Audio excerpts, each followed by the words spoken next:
What's up, family? Gerald the Bossman here. You're tuned into the Bossman Show on AM 1010, AM 1430, 1055 The King. Let the King out at 105theking.com and the Bossman Show at bossmanshow.com. Hit me up on Instagram, The Bossman Show, Twitter at Bossman Show, and Facebook, Bossman Show. It's the Bossman on your radio. Listen to the Bossman Show with your host, JR, Saturdays at 9 a.m. right here on AM 1010, The King. What's up, good people? Bet Online is your number one source for all your betting needs. The latest odds, lines, and matchup reports for baseball, boxing, golf, and more. Bet Online continues to be the fastest and easiest way to place your wagers, including live betting and your favorite casino and card games available to play right from your phone. Head to the website or use your mobile device to sign up today and get in on the action. Remember to use your promo code BELIEVE, B-L-E-A-V, for your 50% welcome bonus on your first deposit. Bet Online, where the game starts. BS3 Network, changing the way you watch TV. Yes, BS3 Network, changing the way you watch TV, covering content and hot topics from A to Z, sports, music, society and culture, movie reviews, you name it, we have it. Check it out on bs3network.com or check us out on Roku, BS3 TV on Roku, as well as check out your favorite podcast on all podcast platforms or Spreaker.com/BS3 Network. You are now tuned to BS3 Network.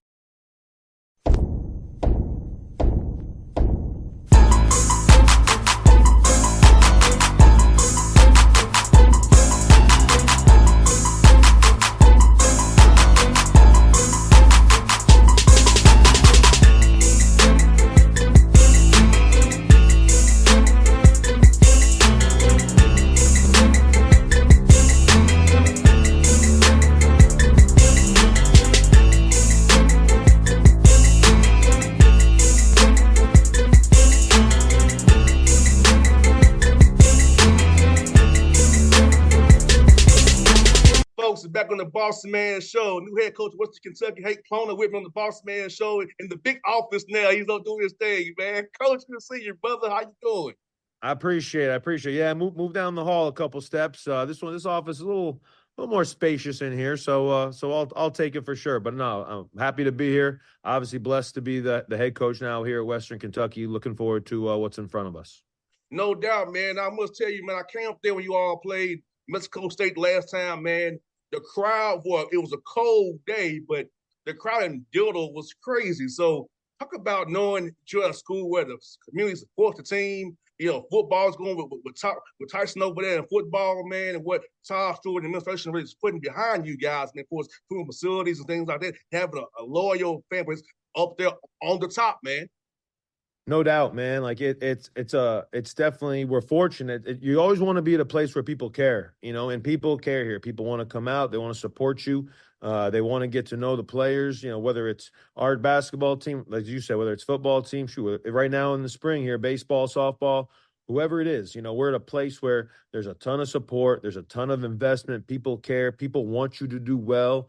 People want to get to know you and be part of the success. So it's kind of we're blessed to have a great AD and Todd Stewart, as you said. When everybody's moving the same direction and everybody's got the same kind of goals and agendas, in order to and ultimately, obviously, to help young people succeed and to grow and to mature and no doubt to win some games too. But when everybody's kind of moving that same direction, you're at a great place, and obviously that's what allows us to have a lot of success. And, being in Bowling Green, close to Nashville, Bowling Green's growing. Talk about that in recruiting-wise. We talk to a young man who wants to come and get an opportunity to play for you guys about what he can come to build this great place here on the top there, man, what you all doing with facilities, education-wise, and building around this Bowling Green itself, man. What you can sell to a young man who comes here, get a good education, and play ball at a high level in a great conference. Yeah, Bowling Green's growing very, very fast. It is kind of like I don't know, there's a mini kind of suburb Nashville feel to it. And there's a lot of new development, new businesses, new people moving in. Just in my short time since I've been the head coach, you meet, people come up and introduce themselves, and it's, man, I moved here 25 years ago and I never left. I moved here 10 years ago and never left. Great place to raise your kids. My kids then went to WKU. Like, you hear all these individual stories about how just Bowling Green attracts and is a great place for a person or a family to live. So it's, sometimes, you wonder if where you're at, if the community, if the city is going to help or hurt. Well, shoot, it helps us tremendously here, man. Like, it's I think everybody has a passion for the people, for one another. I think there's a lot of people who moved here, lived here, and being in Bowling Green has helped their life, and now they want to kind of pay that forward to the young men, the young women that are athletes here at Western Kentucky that we coach. So when you find people that are that passionate in kind of giving back, in kind of helping us as coaches give each student athlete, each young basketball player the best experience, the best education, the best life experience, the best knowledge. We get people come in trying to, give life, whether it's advice, whether it's we just finished tax season, whether it's help with how to free advice, free aid to try to help get those type of things done. So it's a community that kind of every conversation I have ends with, hey, coach, please let me know how we can help. Please don't hesitate. Please let me know what we can do to help your guys. And no doubt, I think that you can kind of feel that infectious, positivity, that infectious attitude that people have here. You feel very, very comfortable telling parents, telling families that they should feel very, very good about their son coming to school here and living in this community for sure. And I got to experience firsthand, man. I was on the golf cart with Coach Lutz when they go play MTSU in football, right? Mm-hmm. So everybody stopped at Coach Lutz on the golf cart. He was showing me around camp on the golf cart, but everywhere we would go, we couldn't go. He was, hey, coach. He was like, wow. It's important, you always want to be at a place where what we do is important, and I don't know, sometimes I think coaches probably talk about the pressures of a job, or, man, what happens if it goes bad? Hey, man, what happens if it goes good? Like, what happens when we win? We're a month, 6 weeks after making the NCAA tournament. What happens when we get back there in a year or two and we make the Sweet 16? And that's happened here before. So we kind of know what happens when you do that. But, man, you can create that environment, you can create that excitement, create that personal investment that people have here. There's no better experience for a young man to come here and experience that. How cool it's been getting on the floor with the guys as the head coach now, man, and guys know who you are, know what you're about, man, know you've been the head coach at the JUCO level as well. So how's it been getting out there on the court to kind of running your own show again, man? It's coaching. So don't get me wrong. I think when you get to ultimately decide what we're doing and ultimately put your own spin or personality on what we do, yeah, it's cool. That's what we all do it for. It's awesome. At the same time, I'll tell you, like, we have a lot of guys still here, returning from our team we had last year. So, and we obviously had a lot of success. So it really hasn't been. I'm fortunate that I was a head coach for a while, because I think that the experience teaches you, hey, don't break it if it ain't broken. We have a good thing going. Our guys are in a really good place. We've created a basketball family and a togetherness that is unique. So kind of as we move in, yeah, it's my year one, but it's really our year two, and we're really building together. We really have a close bond together. So yeah, going out there, it's been cool, but I wouldn't tell you I'm necessarily trying to just right away say, hey, man, it's about me. No, it's not about me, man. It's about trying to pick up, to kind of build on where we were. It's about each and every player that we have. And no doubt it's been cool for me, because as a junior college coach, you coach freshmen and sophomores. Man, we're now about 6, 7 seniors here that are, 22, 23, 24 grown men, we have guys that have college degrees that are getting their master's degree on our team right now. So that's kind of the coolest part is, man, here in my first year, man, I get to coach guys that I love, guys that love one another, guys that have a bond, that we have a trust, and they're young adults. So it's kind of a cool experience being able to step into this chair, into this office, as we talked about, at the same time, man, with people that we're really close with, that we can just hopefully keep moving forward from where we were at last year. And you know what?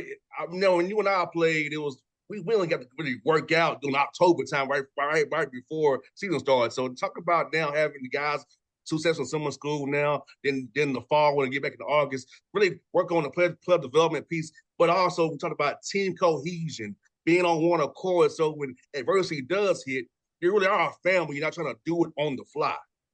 No doubt. I think that I think the best teams they certainly have each other's back in all times. Like nobody's perfect. So man, when I make a mistake, do they have my back? When our fast break layup and a guy gets a little carried away, misses a dunk, are we getting right back on defense? Like, or are we blaming? Like, I think that's the cool part about our team is through all we've been through, we have each other's back through the ups and downs, because there's going to be downs, there's going to be mistakes, there's going to be negative moments, there's going to be you run a perfect play and you miss an open shot. Like, those things happen in basketball. So it's about having one of those back. And as you said, like we are on the court right now. We're not. It's more calm than during the season, but we're doing a lot. Certainly in the weight room, we do groups of 3 or 4 right now, just trying to make sure we work on their individual development. We want guys to be better, no matter what position you are. We don't really have positions, but whatever position you are, man, we want your ball handling to be better, your passing to be better, your shooting to be better. We want everybody working on those things. We don't want this to be the last place that anybody plays basketball. I'm hoping in 5 years, I'm telling you, man, we had 12 pros on that team. So no doubt. And kind of in the spring, I think, to me, we really work on a lot of individual stuff, especially coming off the season. In the summer, we'll start to we'll still do some of that, but we'll start to put in some, remind ourselves about some team concepts, certainly add some new ones. And then no doubt by the fall, September, October, and now you're starting to get wound up for the season. Now you're starting to do the technical stuff. Now we're figuring out exactly how we're going to run offense, or what our defense is, or lineups, or those type of things. So I kind of think we're at that point now. We're kind of getting over the last season, moving on. And obviously, there's been some change, so it's a lot of individual stuff. But no doubt, we are fortunate now that we're allowed to be on the floor with these guys for even 4 on-court hours a week. I mean, that's 45 minutes a day for 5 days. And we don't. And if we go hard, you don't need to go in the spring more than 45 minutes a day for 5 days. These guys love playing open gym. They love hooping. It's who they are. So they're in there all the time, and it's definitely a positive vibe. And that's obviously, as a coach, we want to continue to encourage that. I don't want to get in the way and say, and when they're feeling good and we're getting better, it's not about me. It's about us trying to improve day by day. And we have a group that certainly is excited about doing that. 100%. And you know what? It's so good to hear that, man, because some of you, have kind of forced him to the gym. I was a guy, yeah. I love getting up my shots. That's because I knew the play had to be a 3-and-D guy. So if I'm not shooting the ball, I'm not playing. So everybody should work on shooting. It's crazy. I mean, you want to say Steph Curry's the best shooter in the world, man. I've been to Warriors camp. He shoots about 500 a day now. Like it's not. It's not like you're good enough. So if you're a great shooter, you got to keep shooting. If you want to be a good shooter, you got to keep shooting. Man, if you're a guy that didn't shoot a lot of threes this year, but you want to make one a game next year, you got to keep shooting. So you definitely want the guys that want to be in the gym and that are about it. 100%. And for you being a Conference USA, man, seeing how tough it was, you guys got punch ticket winning then down in Huntsville, man, in pretty impressive fashion. Talk about Conference USA, man, and adding Kennesaw State in there right here in my backyard here. So you'll be hopefully coming here this year. But yep. talk about, the depth of the teams you have in the conference, man. How's it be a lot of great coaches you all have in that conference? It's a tough league, I think like the home winning percentage this year was like the best in any conference, meaning anybody can beat anybody. Like when you go on the road, no matter who you play, if the team's technically is in first or a team's technically in last, man, everybody's a hard out. I know our last 2 games of the year were at FIU and at Liberty, and I think we lost them both by 2. And I thought we played pretty well. FIU and Liberty are, they were middle of the league technically in the standings, but man, like everybody has future pros. Everybody has coaches that really know what they're doing. Every team is prepared. Every team wants to win. So, UTEP, New Mexico State are UTEP is Texas Western. That's Glory Road, man. Like they've won one of the most famous national titles of all time. There's history in those programs. We added Sam Houston State, who was first place in the league last year. Obviously, Louisiana Tech, Jacksonville State, very good programs. Middle Tennessee is down in Murfreesboro, Tennessee, is one of our kind of biggest rivals. So it's a very strong league. There's obviously a lot of experience. There's a lot of players that have played at in any conference in the country. There's a lot of guys that maybe didn't have an opportunity as a freshman at a Kentucky or at a Kansas or at an Indiana or at a Georgia. Rodney Howard on our team last year played 1 year at Georgia, 3 years at Georgia Tech. comes and plays 1 year, and he's 6 man of the year in our league and all conference player. So there's a lot of guys that come and play on our teams that no doubt when you go to Georgia Tech, there's 12 players good enough to play there. Maybe as you get older and you learn from that stuff, maybe there's a little bit more of an opportunity as a senior to come here and play. So the coaches in our league do a great job at recruiting. There's a lot of historically very, very good basketball programs, and no doubt we're fortunate to be in one of the best leagues in the country. Yeah, it's cool to watch when you all play MTSU, man. The 100 miles of hate. It's funny to me. Man, when you go down there too, like their court is blue and gray, so it's just a kind of a unique vibe. They always wear blue. We always wear red. So no matter if it's home or road, you always wear the same uniform. And no doubt they call it 100 miles of hate, which is I think those nicknames and stuff are pretty cool. I mean, I don't know that anybody hates each other. I think but I think it's kind of sells the game and kind of adds to the rivalry. It's basketball hate. So, which, it's basketball competition, which I think is a positive thing. So it's a cool game to be a part of for sure. Yeah, man. Going to Tennessee State where I went to school at, man. I remember it was all in the OVC together. It was Western and OVC. So it was Tennessee Tech, MTSU at the time, Austin P, Martin. So it was fun. Back in the old OVC days, not the new OVC days. But for sure. When you all played always crazy. For us, was Austin P was the one that hated us the most. It was Austin Right. P. But MTSU and WP hate each other the most. Yeah, that seems to no doubt. I learned pretty quick if somebody asks you who our biggest rival is, it's Middle. It's Middle. Yeah, for sure. Yeah, Coach McDermott does a heck of a job. He does a heck of a job down there, man. He's a good buddy of mine too. He always hits me about Atlanta Hawks stuff. So it's great coach for sure. Yes, sir. And for you, Coach Plona, man, being at Bowling Green, so you can get anybody you want to, man. So about recruiting in the South and recruiting Kentucky as well, finding the right fits for you as the COVID year goes away. So now having more young guys will be more able to do now. About all the old guys going to go foster out of the system now. The COVID year being the last year this year coming up. Yeah, I agree. We're in a great area for recruiting because we're not super far from cities both in the South and cities in the Midwest. Like we're kind of a really good central location, and we're easy to get to. And obviously there's a lot of players within 3, 4, 5 hours of our school. Right here in Kentucky, there's a lot of players now. There's Kentucky. Kentucky's a basketball state. There's places that are football states or whatever. But man, you grew up in Kentucky, man, you want to be a hooper. So there's a lot of really good players all throughout the state of Kentucky for sure. And no doubt we do definitely want to start locally in our recruiting. So whether that's, we have a young man from Evansville, Indiana, which is an hour and a half away. We have a young man from Nashville, Tennessee, which is 1 hour away. So whether it's Kentucky, Tennessee, Indiana, Atlanta, any kind of, there's a lot of different areas that are easy for the guys to get home for a weekend, for their parents to come to a game, for family to be around, and I think I think family being close really helps motivate us all to do our best at what we do. So no doubt we're in a great area for sure. As far as the COVID thing, this is the last year where, fifth year, COVID freshmen will be fifth year seniors this year. So no doubt as we move forward, it kind of gets back. That's to me, it's a unspoken part of why there's so much moving around and transferring, because there still are 5 classes of players, squeezed into 4, and after next year, so there's really 2 senior classes. If you were a freshman in 21, you're a senior. If you were a freshman in 22, you're a senior. So there's really 2 senior classes this year. And then when those guys are out, I think it will kind of get back to that, typical 4 freshmen, sophomores, juniors, seniors. It'll kind of be a little bit more normal where we do have to get out and recruit. I think a big priority for us here in April and May and June is to try to find guys for the class of 2025, to find high school players that want to step in and have a big impact. I get it that, kind of one of our recruiting pitches, and it's not a sell, it's the truth. I think that, if a freshman wants to come in and play a big role in the class of 2025, we have an opportunity for that, and if you target and identify and build those relationships early, get those young men and their families to campus, man, they can see why this could be such a great opportunity. So we're definitely looking forward to doing that here as we get into next year. And Coach Plone, let me ask you about the scheduling now. I know you're making schedules now, so how are you going to approach it now for us trying to get the right matchups, right home games for you all, and play the right teams to get you ready for that tough Conference USA slate you have coming up in January?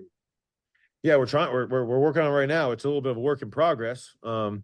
sometimes I feel like coming off. I try to tell everybody I'm a rookie, but sometimes coming off a tournament berth, and returning a bunch of guys from that team.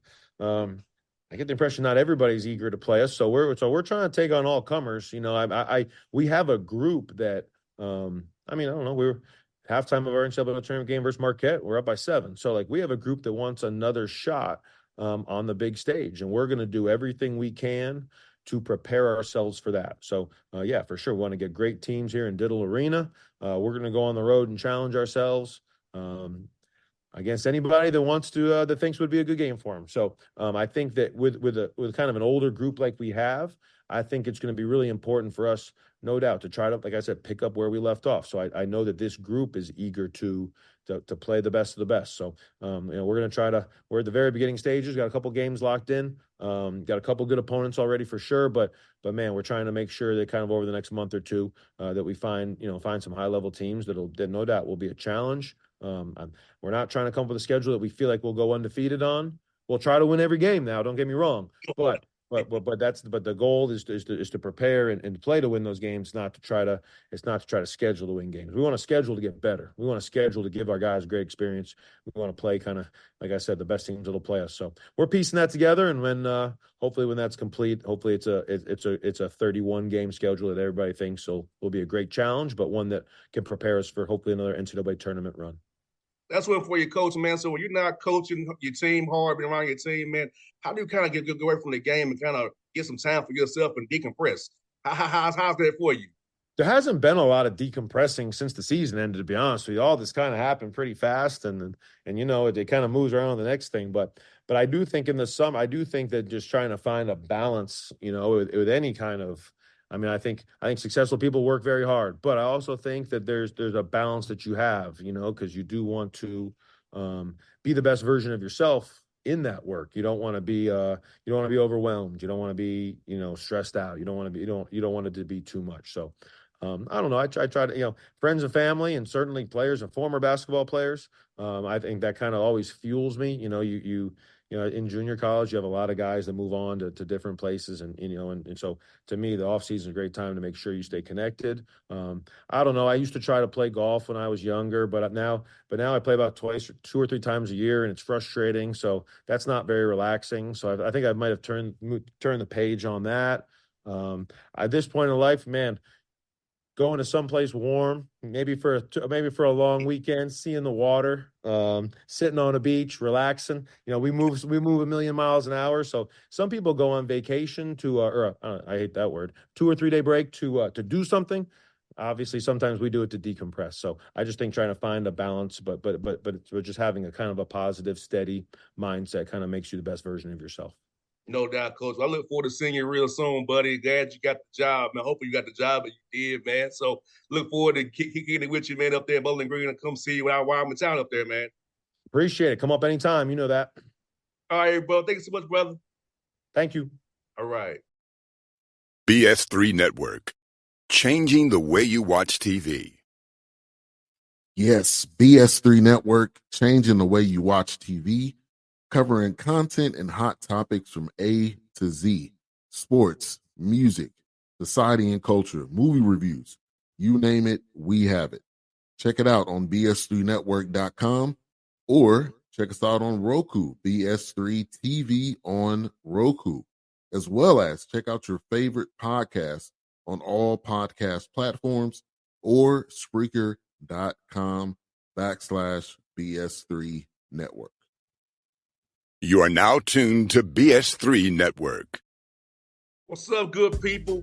Bet Online is your number one source for all your betting needs. The latest odds, lines, and matchup reports for baseball, boxing, golf, and more.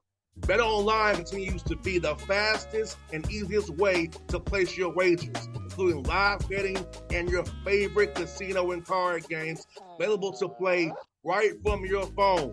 Head to the website or use your mobile device to sign up today and get in on the action. Remember to use your promo code BELIEVE, BLEAV, for your 50% welcome bonus on your first deposit. Bet Online, where the game starts. What's up, family? Gerald the Bossman here. You're tuned into the Bossman Show on AM 1010, AM 1430, 1055 The King. Let the King out at 105theking.com and the Bossman Show at bossmanshow.com. Hit me up on Instagram, The Bossman Show, Twitter at Bossman Show, and Facebook, Bossman Show. It's the Bossman on your radio. Listen to the Bossman Show with your host, JR, Saturdays at 9 a.m. right here on AM 1010, The King.